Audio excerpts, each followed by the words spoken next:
ইরানে সরকার বিরোধী বিক্ষোভকারীদের হত্যা বন্ধ হয়েছে বলে দাবি করেছেন মার্কিন প্রেসিডেন্ট ডোনাল্ড ট্রাম্প।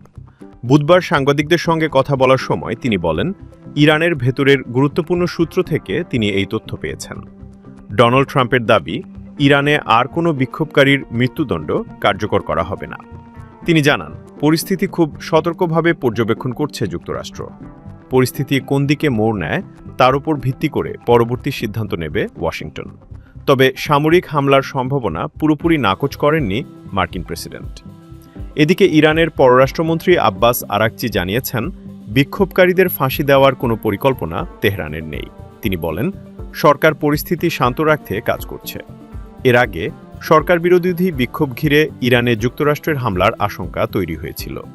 একটি আন্তর্জাতিক সংবাদ সংস্থার প্রতিবেদনে বলা হয়েছিল, খুব দ্রুত ইরানে হামলা চালাতে পারে যুক্তরাষ্ট্র।